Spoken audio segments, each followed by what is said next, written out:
Hey everyone, and welcome to Business Boutique. I'm Christy Wright, and I'm so excited because today I get to share another awesome conversation that I had with my good friend, Sarah Dubbeldam. Sarah is the founder and creative director of the Darling Media Company and Darling Magazine. Now, I've got to tell you guys, I love this magazine so much. I was fortunate enough to have an article in Darling a few years ago, and whenever the magazine actually came to me in the mail, I noticed something on the back. On the back of the magazine, there was this beautiful print, a graphic of this quote. And I thought it was so beautiful, I just want to share it with you. Here's what they say about Darling. Darling is the art of being a woman.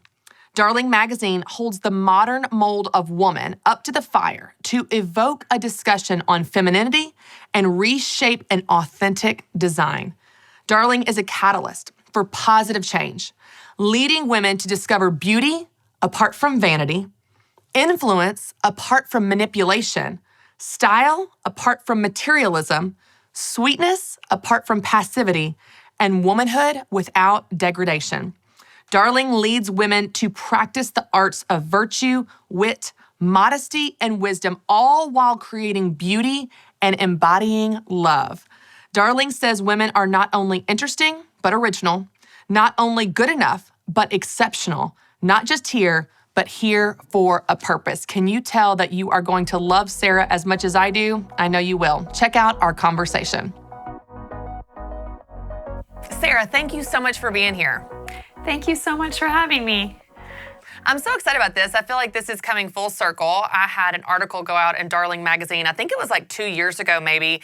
And that was when I was first introduced to this magazine. And I just absolutely love it. So for any of our listeners that aren't familiar with you or Darling Magazine, tell us a little bit about what you're working on and how you started it. Well, first of all, thank you so much. I'm so glad you enjoy it. Thank you for contributing. So Darling started when I was 22 years old. I was right out of college, and it really started over a coffee conversation with my best friend. And we were going through a lot. We were right out of college. We didn't know what we were doing with our lives. We both had just broken up with our boyfriends, and we were really struggling with just anxiety and depression and all the things that you do in your mid-20s. And we just looked at modern women's media and just felt like there were a lot of problems with it. It was really over-sexualized. It was very unattainable.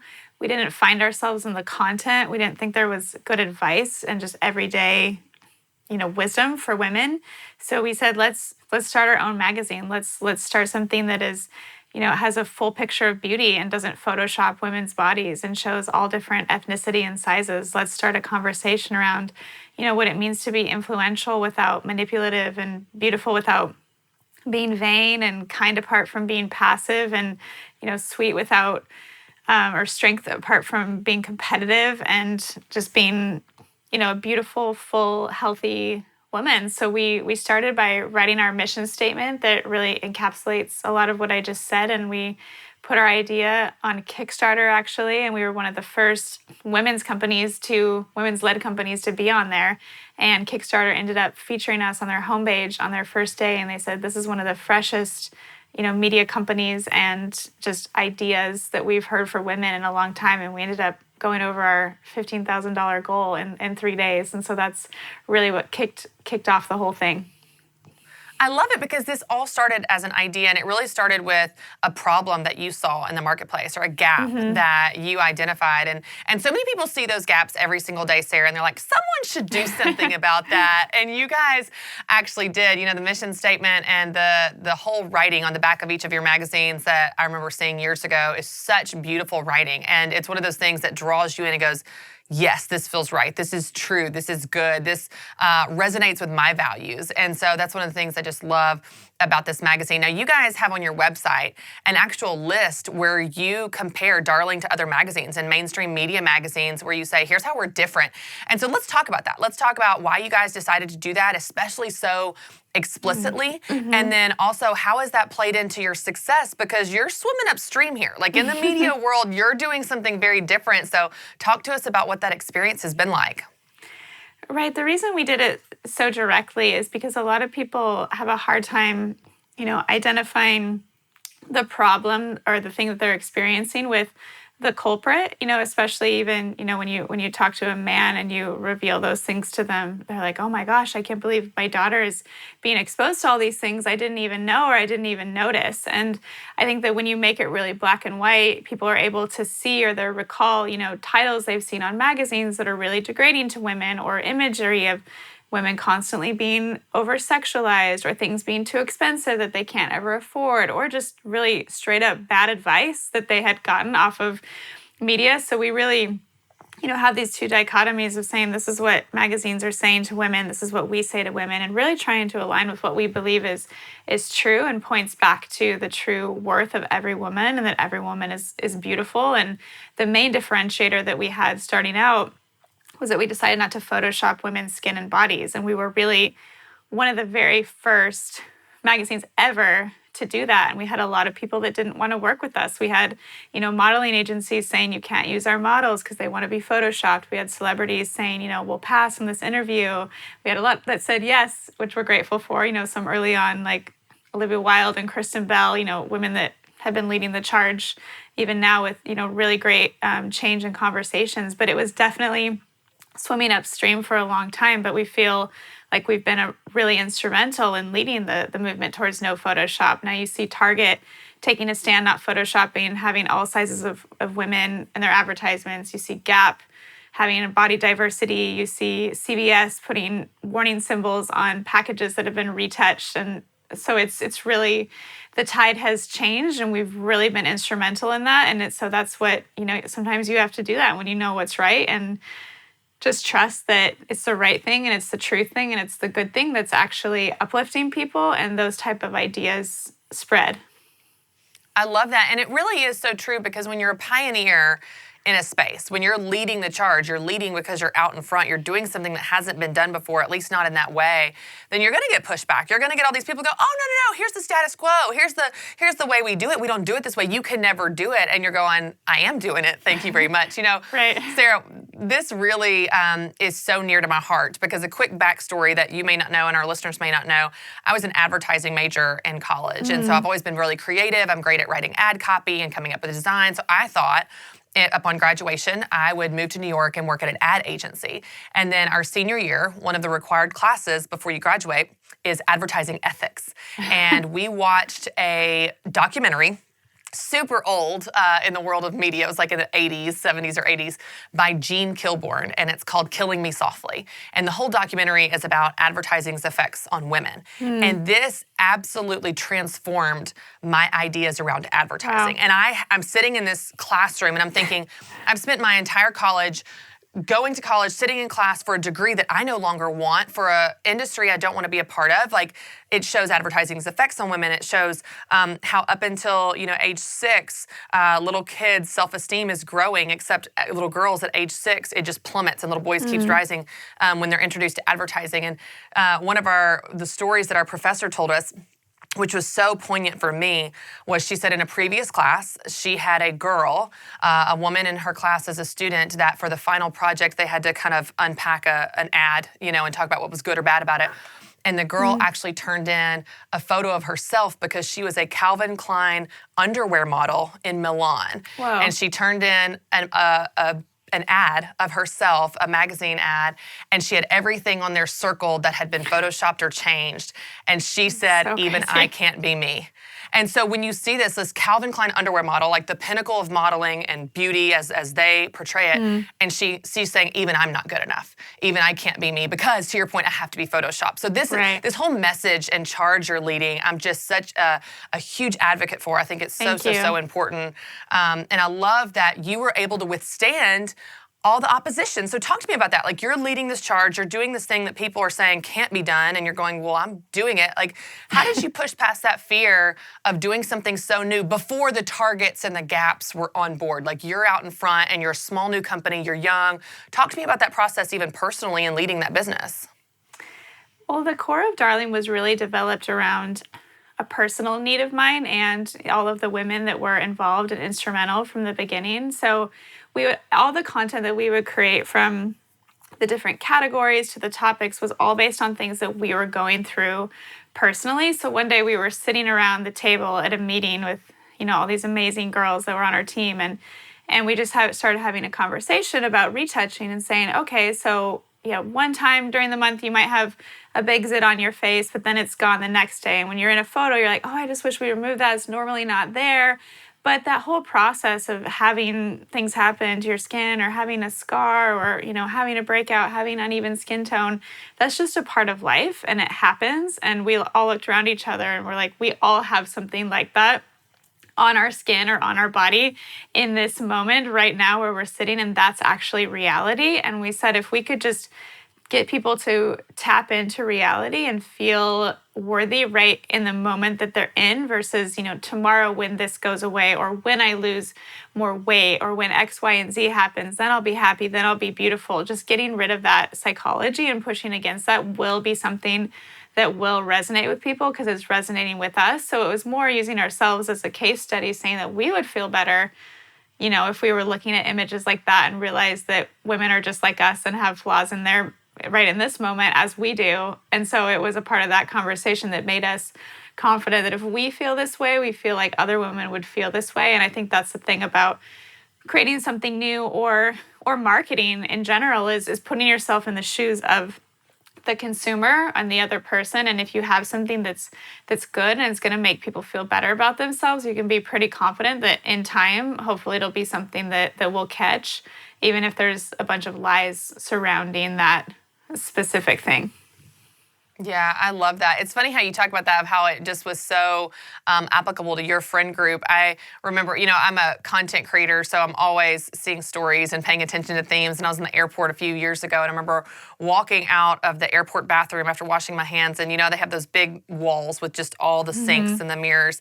And I just noticed 3 females looking in the mirror, and one was a little girl about 7, and one was a woman in her mid-40s, and one was a woman for sure over 70, and they're all looking in the mirror so closely trying to pick apart something. You know what I mean? It was either an eyelash or a skin or a pore or a hair out of place, and I thought, there is something wired in us to want to be lovely, to be confident, to feel great in our own skin, to feel great about how we look. And it's just, I think it's so important what you're doing and having the right messages that help us love ourselves where we are, not only if you look like this plastic magazine. Because that's, to your point, that's what they play on. It's like, you've got to look like this. So it's playing on this drive in us to be lovely, and then it manipulates it in an impossible standard. Now, one of the things that you talk about a lot, Sarah, is authenticity. And I know that's really important to you, and it's important to the magazine as it reflects you and your personal values. Let's talk a little bit about why that's so important to you. Man, I've been through a lot in my life. I really, as I mentioned a bit earlier, I really struggled with anxiety and depression to a place where, I had to go to a rehab center for it and see a bunch of doctors. And it was a very long journey of getting myself out of that. And that really just took away, a lot of the veneer of myself and just my outer perception, and just realizing that the internal conversation is really what matters. And I've worked with huge celebrities and even top Victoria's Secret models. And some of them are the most insecure people that I've ever met in my life. And that just shows that literally no matter what you look like on the outside, that you can be struggling so much internally. And that internal world is really the most important and key thing, and the only thing that matters in our life, because it's what drives us. It's what gives us all our confidence, all our joy, our reason for living. And so, creating content and telling stories out of that authentic place is really life-giving. And if you can get people to do that like we have on our platform, and from, our amazing team over the years, just being willing to go there, it just makes other people, say, oh, you too, I've experienced that as well. And people don't feel as alone. And so authenticity is so important. I mean, we see that conversation everywhere, from Brene Brown talking about, shame and putting your true self out there, and the idea of bravery, that it takes a lot of courage to be your true self is really true. But once you start to do it in small steps, then you can, you do it once and you gain more courage. You do it, and you start to realize that you can actually be fully yourself. And the more confident you are in yourself, the more people actually, they like you and they want to be your friend and they want to be around you, because you're disarming and you make them feel more human and more normal. Yeah, it's so interesting, because I feel like one of the things that I've seen, and I feel like we as a culture do this with anything, like fill in the blank with whatever the topic is, but there are things that become trendy, or there are things that, catch fire. And it seems like the pendulum just swings to extremes. So like, let me give you an example. Pre-Brene Brown, pre-Brene Brown, it was, we've got to look perfect, act perfect, be the perfect mom, have all these things together. Brene Brown, as an example, as a pioneer in the space, leads the charge, be vulnerable, be authentic, be yourself. And that catches fire. That really resonates with people going, yeah, I can be honest about who I am and what I'm struggling with, and other people can say, yeah, me too. I thought I was the only one that felt that way. So there's something very powerful about that. But then it seems like, and I've seen this a little bit on social media, Sarah, so I want to know your thoughts. It seems like the pendulum has swung so far then that way, where it's like, well, now we're just all a big mess. We all just have messy buns. We don't shower for 4 days. We're sitting in a big messy house, and we're just all a big mess. My kids are a big mess. We're all a big mess. We're proud of our mess. We don't feel the need to get out of our mess. We're not going to be better. And it's like, no, I don't think that's it either. I don't think the message is be a mess, stay a mess. Yes, we're all imperfect, but what are your thoughts on that? Because I feel like that has been a new trendy thing, where it's like we just talk about what a big mess we all are, and we're real proud of it. Like, that's not okay either. Oh man, I couldn't agree with you more. I think it's so funny how culture does that. I feel like it goes over here, then it goes over here, and then finally it kind of, sifts down to a happy middle, which I do hope is going to happen. And I think that, a word that we talk a lot about at Darling is the word modesty. And I think that's a really misinterpreted term. People think it means, oh, you just wear a sack around all the time and you're really shameful and you don't want to show anything about yourself. But actually, modesty can be a really beautiful thing, because it's almost like a veil or a filter of respect for yourself, and not only your body, but I think your speech and the things that you show. And having a good amount of that, where it's like, what is appropriate to show the everyday stranger, is a good question to ask yourself. What is too much TMI to be sharing right now? Is this going to uplift somebody, or is it going to make them feel, really out of control or confused? And so there's some moments that should be private moments, and some moments that should be public moments. But I think it is good to celebrate when you do have things in order. Order is good, but perfection is not good and is not attainable. But showing people that you are able to, get past dysfunction, you are able to get past, lack of discipline, you are able to take care of yourself well, and to take care of your body, and to eat well, and to exercise, and to care about your body. So, asking yourself those questions like, am I trying my best without being overly perfectionistic in this area, or am I really not trying my best, and in turn am I disrespecting myself through that decision? So, for me, I'm a bit more private about that type of stuff on social media, but there are moments where I like to say, hey, like, business is hard, being an entrepreneur is hard,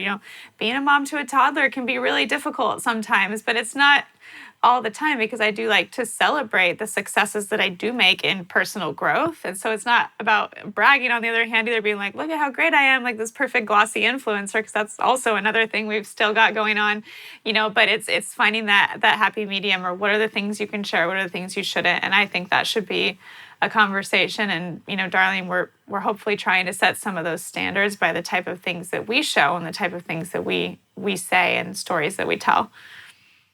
I love that. I love what you just said, too, where you said filter of respect. Like, that visual for me is just so beautiful, because you can apply that to, like you said, the words you use, the tone you take, the clothes you wear. I even just thinking about having a daughter, I'm like, oh, when she's a teenager, like, how am I going to deal with what she's going to wear? And how do I teach her the boundaries? And, even for myself, I think about it, I have these kind of unspoken boundaries of what I wear. Like, for example, if I'm going to wear a pencil skirt that's tight, it's going to be long. It's going to be at least to my knees. But if I'm going to wear something a little above the knees, then it can be flowy. I'm not going to do tight and short and tank top. And you know what I'm saying? So it's like I kind of have this these unspoken rules for myself of like, if it's going to be something that's it remotely revealing, that everything else is going to be covered, everything else is going to be whatever. It's either or for me. It's not, showing everything's tight. And so I just love this idea of, it's not that you can't even be sexy, because I think there's something in us that wants to be sexy, and sexy has turned into such a negative word, but it doesn't have to be. You can be sexy and be fully clothed. You can be sexy and be modest. You can be, you know what I mean? It doesn't have to be this, again, extreme where it's totally evil and awful. And so I love when you take this idea of like, well, what does it look like to put my clothes or the desire to be beautiful through the filter of respect? Well, I can still achieve beautiful. I can still achieve clothes that I feel great in through the filter of respect. So I just love that. I love that visual. I'm gonna use that and credit you, Sarah. That's really good. I love that when I'm teaching. Let's talk about this idea of authenticity, because I think, especially confidence. Let's kind of take it from authenticity to confidence. I think a lot of people either lack confidence or they have a false sense of confidence, a false foundation of confidence.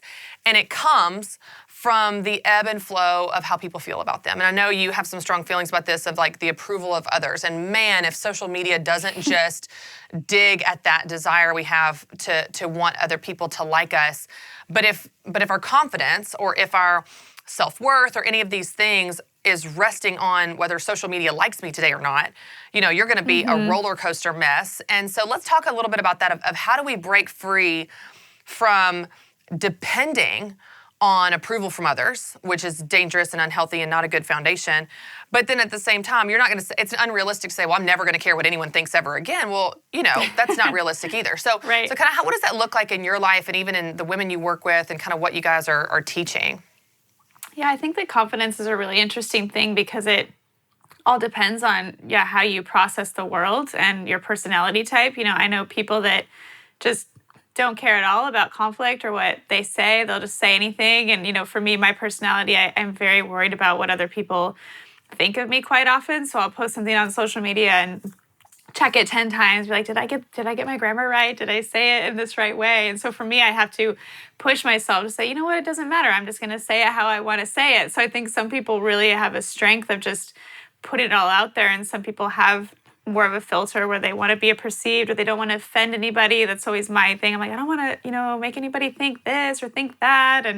And so it really depends on your personality. But I think confidence comes from really knowing who you are and being able to celebrate that.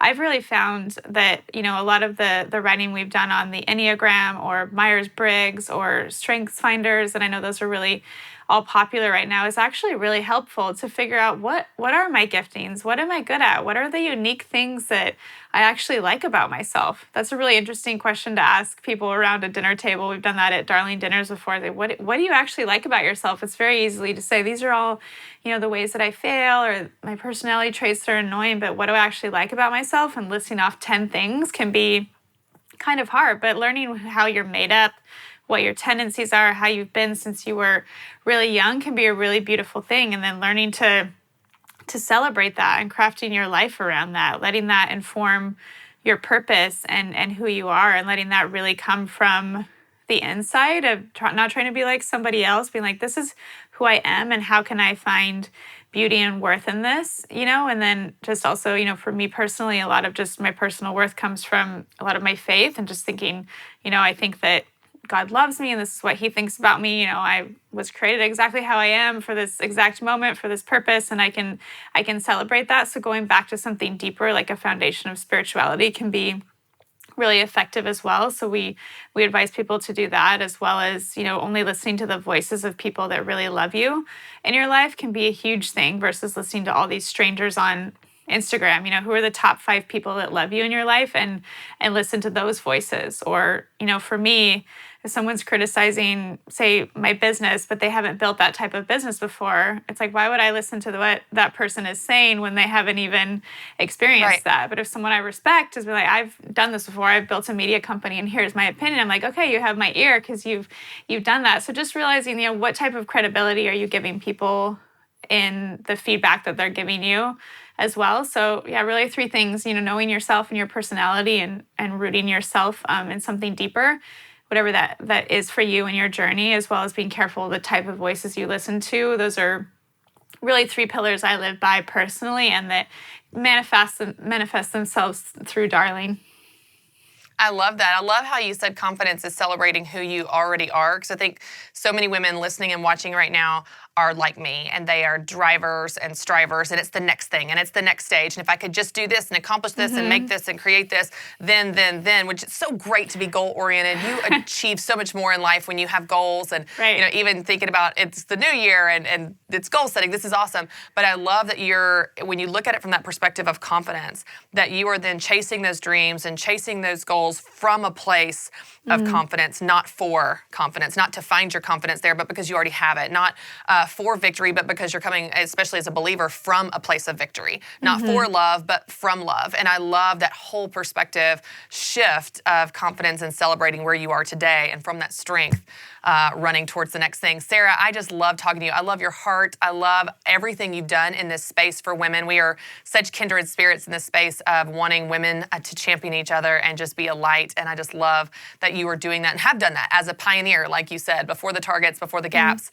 You're out there on the front lines, kind of facing some criticism, but doing this and paving the way for so many big and small brands. And we're just so grateful. I know so many people watching and listening are wondering how they can connect with you and find out more about Darling Magazine, which, by the way, y'all, is just a beautiful magazine anyway. Aside from the amazing content, like, it's just beautiful and well made. So tell us how we can connect with you and find out more.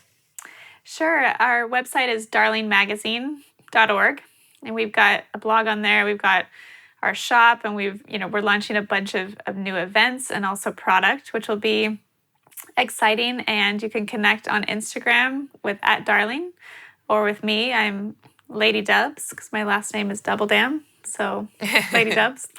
And you can find out, we announce everything on there, or especially sign up for our newsletter. It comes once a week, and it is just a 200-word little snippet of encouragement written by me or one of our contributors, and it's just really uplifting. You can sign up for that on the website as well. Awesome. Sarah, I know you're busy, but I just so appreciate you taking some time to teach us and inspire us and help us today. Thanks so much for being here. Thank you so much. Thanks so much for watching, and don't forget to subscribe to my YouTube channel. And if you need a little bit more encouragement, well, you can download my free 7-day devotional by clicking the link below.